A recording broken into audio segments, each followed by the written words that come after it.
पेशेवर के नाम से इसका नामकरण किया गया। इसका नाम अटल वन हुआ है, देश के पूर्व प्रधानमंत्री और भारत रत्न जैसे व्यक्ति के नाम से इसका नामकरण हुआ है। तो इसमें लगभग इतना पैसा, जिसका काम भी लगभग 14 करोड़ रुपए तो अभी अटल वन के नाम से राजस्थान के मुख्यमंत्री जी ने दिया है। मैं बहुत आभारी हूँ कि वहाँ का डेवलपमेंट काम भी प्रारंभ हो गया, तेज तेज से वहाँ काम चल रहा है। ऐसे करके लगभग इससे विराटनगर में डिटेल्स में करूँ तो लगभग यहाँ मैं जिसमें ERCP को जोड़ा नहीं मैंने, विराटनगर सीवरेज का अमाउंट जोड़ा नहीं, और कुछ पैसा इसमें एक आध शायद मैंने छोड़ा है इसमें।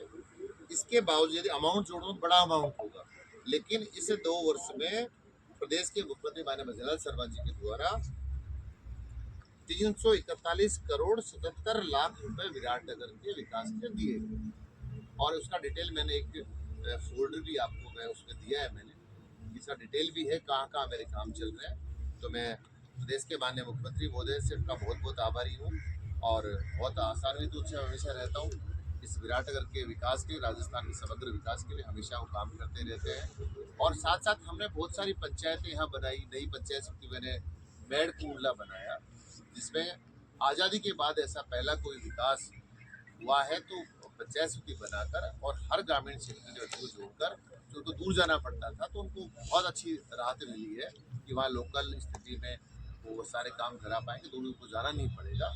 ऐसे बाकी सेठ साहब के जैसे पावटा प्राकड़ा नगर पालिका है, इसका हमने विस्तार किया, कुछ ग्राम पंचायतों को जोड़कर हमने वहाँ विकास के आयाम को बढ़ाने का काम। अच्छा, अब तो विकास को लेकर मैं बहुत साधुवाद देता हूँ सभी लोगों को कि जिस प्रकार से हम लोग काम करते हैं। मेरे अपने यहाँ का जो मीडिया, जो ऑपरेटिव मीडिया हो चाहे इलेक्ट्रॉनिक मीडिया हो, लगातार बहुत सक्रियता के साथ काम करता है, बिल्कुल ज्वलंत मुद्दे लेकर आता है, और उसका लाभ हमें ये मिलता है कि आप लोगों के माध्यम से जो खबरें आती हैं उनको पढ़कर सुनकर भी वास्तव में कई जो विषय हमारे सामने नहीं आ पाते, उन विषयों को भी आप जब रखते हैं तो हम उस पर भी निश्चित रूप से हमारी सरकार, हम लोग बहुत ही सक्रियता के साथ उन कामों को करवाने का प्रयास करते हैं। तो मोटा मोटा विषय मैंने रखा है, और कोई किसी प्रकार का डाल सकता है, क्योंकि अभी काम तो प्रारंभ नहीं हो पाया है, क्योंकि इसरदा बांध का पानी आना है रामगढ़ बांध तक, उसका टेंडरिंग का काम कंप्लीट हो चुका है, लगभग 18,500 करोड़ का टेंडरिंग काम पूरा हो गया।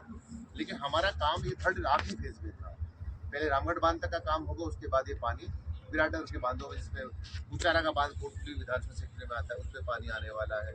जौनपुर धाबाई का बांध, उसका भी काम होने वाला है। छितौली बांध है, इसका पानी, उससे कई हमारे विधानसभा क्षेत्र के भाई बहनों, किसान भाइयों को फायदा होगा। इसका मैंने अमाउंट तो बहुत बड़ा है, लेकिन मैं अमाउंट को जोड़ा नहीं, जिसका अमाउंट 4,100 करोड़ का ये बड़ा प्रोजेक्ट हमारे इन 3 बांधों के लिए देश की सरकार ने दिए हैं। ऐसे ही अभी कृषि मंडी, किसानों को जोड़ने का काम, किसानों को सुविधा कैसे मिलती है, ऐसे ही हमारे यहाँ पावटा में मंडी और कृषि के अन्य जो कार्य है उसके लिए 3 करोड़ 76 लाख का काम सरकार ने दिया है। मेडिकल हेल्थ के लिए बड़ा काम हमारी सरकार ने दिया, जहाँ पर विराटनगर में 2 CSC हमें बजट में दी, और साथ साथ हमें 2 जिला अस्पताल पावटा विराटनगर में दिए हैं, और जिनका एक SGH का यानी उप जिला अस्पताल विराटनगर का बजट भी आना शेष है। उसके अलावा यदि बात करूं, उनका बजट आने के बाद लगभग 100 करोड़ का बजट हमारी सरकार माननीय भजनलाल शर्मा जी ने विराटनगर को दिया, जिसके काम भी हम बहुत जल्दी इनका प्रारंभ करने वाले हैं। साथ ही पंचायत समिति मेरे विराटनगर पावटा के द्वारा गाँव के विकास के लिए 11 करोड़ 62 लाख रुपए, पशुपालन और नवीन भवन बनाने के लिए करीब 1 करोड़ 36 लाख रुपए। प्रेस वार्ता में उपस्थित थे हमारे भारतीय जनता पार्टी के प्रदेश के विधायक श्रीमान रामलाल शर्मा जी, पार्टी के जिलाध्यक्ष श्रीमान सुरेश बादलीवाल जी, पार्टी के वरिष्ठ नेता श्रीमान सुरेश यादव जी। प्रेस वार्ता का कार्यक्रम अभी चल रहा है, इस पर आप सबका मैं बहुत बहुत आपका स्वागत करता हूँ, धन्यवाद देता हूँ। आप सब बहुत बड़ी संख्या में सभी मित्रगण यहाँ पहुँचे। अभी जिस विषय को लेकर रामलाल जी ने पूरा अपना व्रत रखा, और जो मैं नरेगा को लेकर पूरा विषय रखा है, और ये कई दिनों से बड़ा चर्चा का विषय बना हुआ था कि मैं नरेगा का नाम परिवर्तन हुआ है, तो मैं थोड़ा सा उन कांग्रेस के तमाम नेताओं का ज्ञानवर्धन भी करना चाहता हूँ। जिस प्रकार से मेरे पास कुछ आंकड़े भारत सरकार के और प्रदेश की तत्कालीन सरकार के मौजूद हैं, तो मैं बताना भी चाहता हूँ। कि देखिए अभी हमने नाम रखा वीवी जी राम जी। अब मुझे पता नहीं राम जी के नाम से तकलीफ क्यों होती। अगर आप इसका खुला खुला अगर इसका उच्चारण करेंगे तो साफ साफ लिखा हुआ है कि विकसित भारत रोजगार एवं आजीविका मिशन की गारंटी ग्रामीण, और इसी का पूरा इंग्लिश में नाम वीवी जी राम जी। अब राम जी का नाम आते ही तकलीफ होती है। देखिए भारतीय जनता पार्टी हमेशा विचार के लिए काम करती है, विकास के लिए काम करती है, और देश के प्रधानमंत्री जी ने एक सपना सजोया कि 2047 तक हमारा राष्ट्र विकसित राष्ट्र बने, और ये संकल्प लेकर हमारी केंद्र की सरकार और राजस्थान की सरकार, राजस्थान के मुख्यमंत्री ब्रजलाल शर्मा जी लगातार काम कर रहे हैं। तो लगातार कई दिनों से विषय चल रहा था कि ये कैसे नाम परिवर्तन हो गया। देखिए मैं कुछ ऐसे देश में योजनाएं हैं, कांग्रेस सदैव सदैव एक परिवार के नाम से काम करती है। उसी परिवार को प्रसन्नता कैसे बढ़ सकती है, कैसे मिल सकती है, उनकी इस प्रकार से उनके साथ हम जुड़ सकते हैं इनके नेता। तो इस कारण से तमाम योजनाओं से भारत सरकार की भी जब यूपीए सरकार थी, राजस्थान में गहलोत जी की सरकार थी, तब तमाम बड़ी बड़ी योजनाओं का नाम उनके परिवार के नाम से रखा गया, जिनके बारे में बता भी दूं। जैसे उदाहरण के रूप में इंदिरा गांधी स्मार्टफोन बांटे गए, राजीव गांधी युवा मित्र के नाम से कार्यक्रम चलाया, इंदिरा गांधी रसोई के नाम से इन्होंने अन्नपूर्णा, जो इसका नाम अन्नपूर्णा हमारे समय में हुई, राजीव गांधी कृषक साथी योजना, राजीव गांधी सेवा केंद्र, इंदिरा गांधी राष्ट्रीय विधवा पेंशन योजना, इंदिरा गांधी राष्ट्रीय विकलांग पेंशन।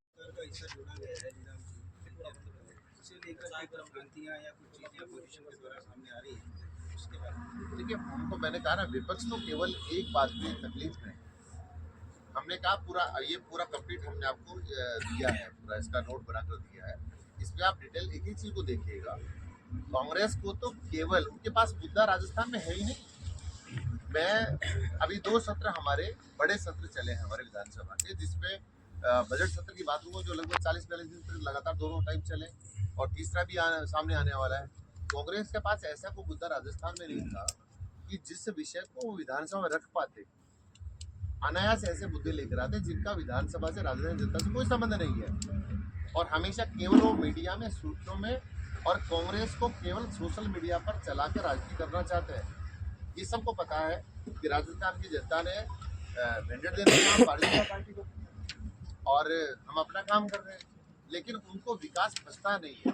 मैंने कहा ना कि कांग्रेस का और विकास का कोई संबंध ही नहीं है, वो केवल और केवल भारतीय जनता पार्टी पर आरोप प्रत्यारोप लगाकर राजनीति करना चाहते हैं। तो भैया जनता के बीच में जाओ, जनता के साथ बैठो, चुनाव आपके सामने आने वाला जी। देखिए मैंने उसमें डिटेल आपके सामने हमने करा, जिसका आप बता दीजिए डिटेल, जिसका जितना जिक्र किया भी है, मैं इसको एक बार पूरा एक अध्ययन मैं भी कर लूँगा पूरा, उसमें उसका मैंने विषय नहीं देखा नहीं होगा, लेकिन इसको दिया, इसमें आप इसको देखना कि क्या क्या इसमें स्टेट गवर्नमेंट का उसमें साझा कितना है और भारत सरकार साझा कितना, और चूँकि दोनों सरकारें अपनी हैं, सरकारें अपनी। राज्यों का अतिरिक्त हिस्सा बढ़ाया गया है, इसका राज्य सरकारें कोष पर क्या प्रभाव पड़ेगा? देखिए मैंने कहा इस विषय को मैंने पूरा अभी, चूँकि विषय पूरा रामलाल जी ने लिया था, मैं बताऊं आपको, ये मैंने तो पहले श्रम और साधन सामग्री दोनों का 75% बजट सेंट्रल गवर्नमेंट देती थी। अब इस बजट को 60-40 किया है, ठीक है। अब इसमें जब तक स्टेट का शेयर अगर नहीं होगा तो वो मारवाड़ी में कहा होता है ना, जिनके पैर फटे ने बोई वो क्या जाने पीठ पड़ाई।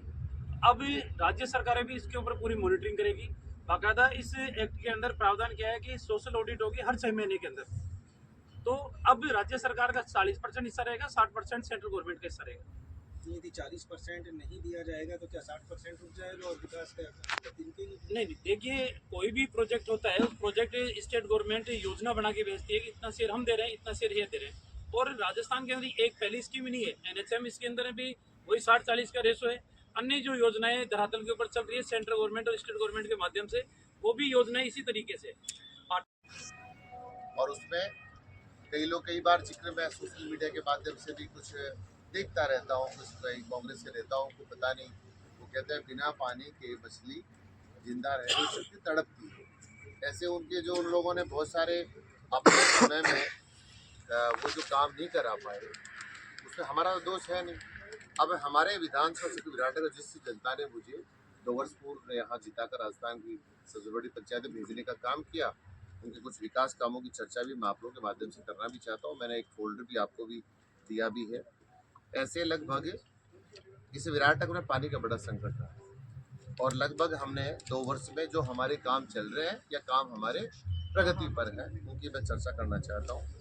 लगातार 2 हमारे बजट आ चुके हैं, तीसरा बजट अभी हमारा आने वाला है, तो बजट सत्र भी प्रारंभ होगा, उसमें कुछ काम और आएंगे। लगभग 32 करोड़ के काम हमने पानी को लेकर विराटनगर में काम शुरू किया है या कुछ काम हमारे प्रारंभ होने वाले हैं। ऐसे ही पीडब्ल्यूडी विभाग के द्वारा एक इतिहास कायम प्रदेश के मुख्यमंत्री जी ने यहाँ बहुत सारा पैसा हमारे सड़कों को दिया है। करीब 143 करोड़ रुपए 2 वर्ष में हमारे राजस्थान सरकार की ओर से इस अपनी हमारी कॉन्स्टिट्यूंसी विराटनगर में दिया है। ऐसे ही नगर पालिका हमारे पावटा विराटनगर दोनों मिलाकर लगभग 35 करोड़ के काम हमारे उद्यान अकादमी, मतलब ऐसे राजीव गांधी राष्ट्रीय पेयजल मिशन, राजीव गांधी उद्यमी मित्र योजना, राजीव गांधी शिल्पी स्वास्थ्य बीमा योजना, राजीव गांधी इन्फोटेक पार्क पुणे, मतलब मैं सैकड़ों योजना का जिक्र करूं तो पूरे इनकी सरकार में, इनकी जहाँ जहाँ प्रदेश की सरकार है वहाँ पर इस प्रकार के लगभग 400 सवा 400 योजनाओं का नाम इन्होंने एक परिवार के नाम रखने का काम किया। अब पता नहीं राम जी का नाम आते कैसे तकलीफ होती है, लेकिन मैं भगवान ईश्वर को सद्बुद्धि दे कि वो अपने इस विषय को ठीक करें और विकास की चिंता उनको करनी चाहिए, जिसका विषय पूरा अभी रामलाल जी ने विस्तृत रूप से किया भी है।